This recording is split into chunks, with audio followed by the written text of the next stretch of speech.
All right, guys, June 18, 2024, back again. Keith Archer with Ultimate Shrimp Cure High Octane, Ultimate Shrimp Cure, and Ultimate Egg Cure. Today, we're going to talk about sockeye. I've had a lot of questions come in about these sockeye, and I understand why there's so many questions because they can be frustrating. But they're easy to catch, right?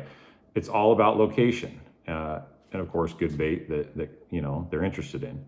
Let's talk about location for a second, okay? First things first. Have you guys seen the size of the run that's coming up the Columbia already? We've had an 11,000 fish over Bonneville day, 17,000 fish over Bonneville, 14,000 fish over Bonneville. It's looking and shaping to be epic, okay? Normally this run doesn't peak until the last week of June, sometimes as late as July 1st. We got lots of this fishing left. So pay attention. This is, you know, these things are a blast. They're super good eating. Absolutely love them. So let's hope they keep the Columbia River open for us. So that we can target them and enjoy those fish. So we go out and we often fish for steelhead, right? We'll go out and we'll plunk off the beach. We'll anchor. Sometimes we try to find those places where we can get a steelhead and a chinook at the same time. One thing I love to do is find a place, of course, you can get steelhead, chinook, and sockeye all at the same time, right? But here's the weird thing about a sockeye. This is the part that makes it so challenging. Sockeye often travel back up the Columbia River in a suspended format. What does that mean? Okay. A chinook and a steelhead, they often, when the tide starts going out, they go belly down, they start traveling up the river, right? So if you find those spots are 8, 10, 12, 15 feet deep, you're fishing on bottom. When I say fishing on bottom, you got your main line here to a dropper where you put your lead, okay, 14-inch type dropper. A lot of times we run about a 3.5 foot leader to a little spin-glow, single size 1/0 hook, treble, stinger, that sort of offering, right? So what we do is we'll take that, we'll cast it back behind the boat, or we'll back bounce it back, walk it back, set it in the rod holder, wait for the fish to show up. We've got our bait a foot off bottom. So a lot of times these sockeye, when they're swimming back, if you watch your electronics, these fish aren't on bottom. You know, they're coming through, say you're in 15 feet of water, they're coming through 5, 6 feet off bottom. So what do you do in those circumstances, and what do you do to target those fish? Well, a foot dropper fishing a foot off bottom, they're not going to see your offering, right? So here's what I do, all right?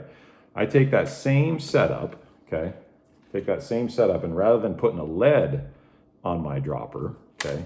If I'm sitting in 15 feet of water, I'm seeing the fish come through at say 8 feet, so that's 7, 8 feet under the surface. I'll toss on a wiggle wort, okay? I'll clip that on to my lead line, okay? That's gonna be a diver.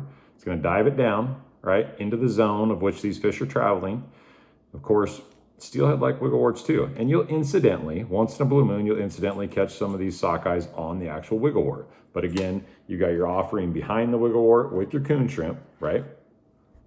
Works really well. What are some of the other things that I'll run, okay? Fluorescent pink, okay? Fluorescent pink wiggle worts work very, very, very well. Occasionally catch a sockeye, most certainly will catch your steelhead and your chinook too, okay? Let's say that you're sitting in 15 feet of water and you're seeing them come through at 10, 12 feet deep, right? Those things dive 6, 7, 8. Okay, what do we do in that situation? Well, we can go to a Magnum wiggle wort, or we can jump over to like a Hottentot, for instance. All right, these Hottentots I often run. I've found these to be very successful. All right, I like having a wiggle wort type plug out because those wiggle worts, obviously you're going to get bit too, but a small offering, little spin glow, okay? Single size 1/0 hook. Those are very, very, very effective as well. But here's another one that I haven't shared with anybody yet, okay? Have you guys seen these before? You know what those are? Okay. They're called the Bagleys, all right? I've been using these since I was in my mid-teens, okay? These are absolute steelhead crushers. These things work, oh wow. In the tributaries, they work amazing, and they super work good when you're down here in the lower Columbia using them as a diver, and they'll dive 7, 8, 9 feet, depending on the current. And I've caught a good share of sockeye on these as well, okay? So as they're going by, obviously they're grabbing this. Definitely, definitely effective. That copper color, oh, I love that one. Of course, that gold with the orange butt, I love that one too, okay? Here's another thing, all right?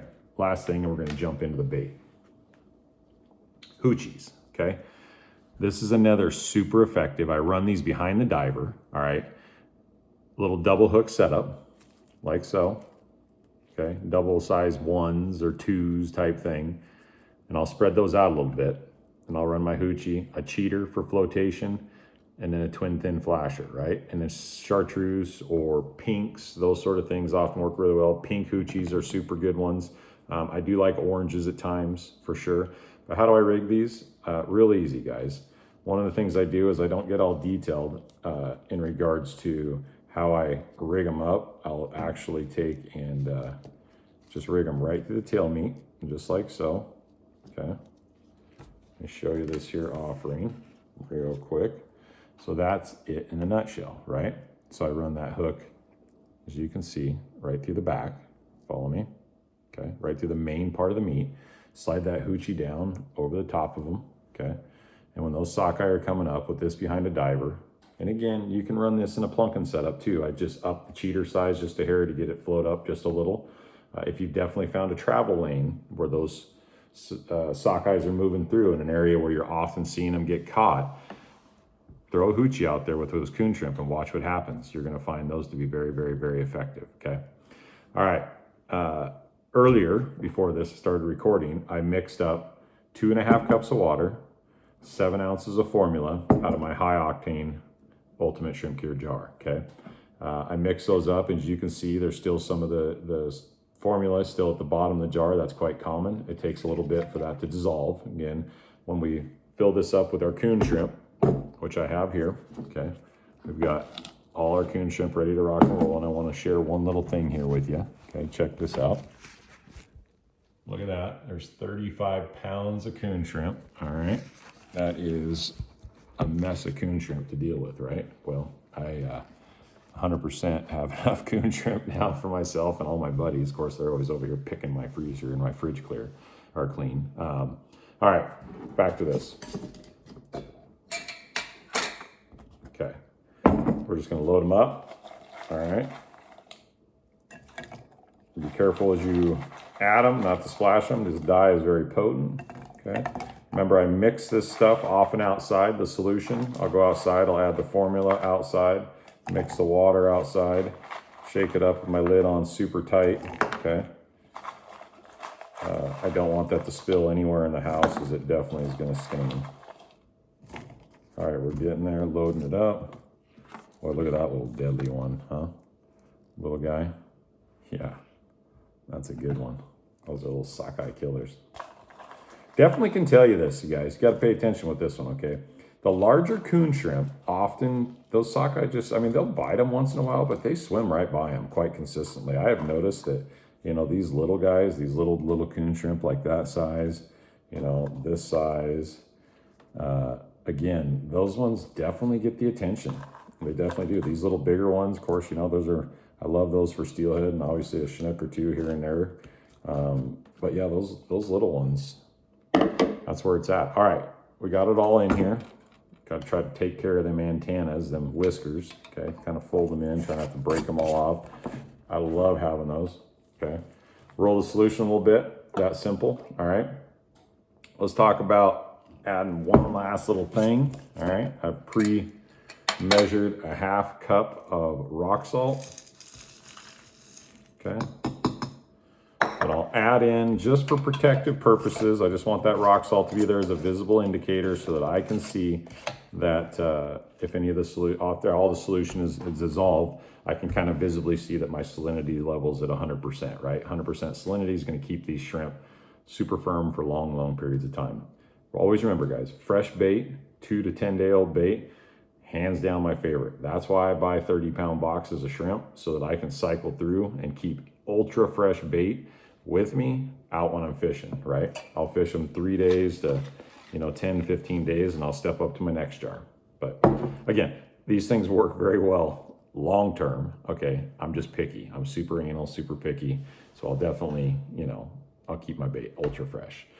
What else can you do in this sort of situation, and what can you add, right? All right. I've noticed certain scents that sockeyes that feed off of, okay? I would say probably one of my favorites, okay? Anise, all right? These fish are definitely attentive to anise. I've seen it work in multiple applications, multiple situations. So when I add the anise, I'll just go in and add I don't know, just short of a quarter teaspoon, right? Right about there. And then one of the other ones they absolutely love, Procure squid oil. Yep, that one's a deadly one. I'll add about a teaspoon in there, okay? Others that will do well from time to time, Procure shrimp prawn, okay? I've seen that one work on its own quite consistently. And believe it or not, garlic. Garlic Plus definitely is another that I've found, even on its own, by itself, just straight garlic, to be a very effective one as well, all right? Yeah, that's that in a nutshell. I hope, you know, circling back to where these sockeye, how they often swim through suspended. I hope you understand what the idea behind this is. You know, when you're fishing 4, 5, 6 rods out of your boat, test it, okay? What I'm saying, watch your electronics, but test it. You know, fish your 3, 4 rods on bottom, kick 2 divers out there, 2 of these wigglewort type diver setups, and just watch what happens. You'll find, even with the steelhead, you'll find sometimes these fish are swimming 3, 4, 5 feet off bottom, and quite consistently you'll catch them there. You know, one of the things we do as well, you've seen, I showed you the offering here that I fish on bottom, right? Where I got an 18-inch dropper. I'll tie this up from time to time where I'll have a splitter and I'll run a second offering 3 feet higher up. So I've got my coon shrimp down below and I've got a coon shrimp up here that's 4 feet off bottom, 4 or 5 feet off bottom. I have had that top coon shrimp at times in certain areas, that top coon shrimp goes off just as much as the bottom coon shrimp, okay? So keep that in mind. So it's stacking your baits, right? It's a little bit of an inconvenience, a little bit of a situation from time to time when you're netting fish and you're using tough line and stuff like that. So I don't always want to do it, but in those situations where I'm in pinch points where those fish are coming through stage stacked and in schools, I can definitely tell you that it's made a difference. So any other questions, any other things, go to bestcoonshrimpcure.com, okay? Website's full of information, full of videos, full of training, full of things that'll help you. ultimateeggcure.com, same thing. Go there and you can read through and all the videos and blogs and things like that we formulated to help you catch more fish and help you fill your freezers. YouTube, obviously this channel, and then Facebook, Ultimate Shrimp Cure, Ultimate Egg Cure, and then Instagram, Ultimate Shrimp Cure, Ultimate Egg Cure, and then TikTok, where they're the same. So if you have any questions, feel free to reach out. I'm here to help. Go fill them freezers. Talk soon.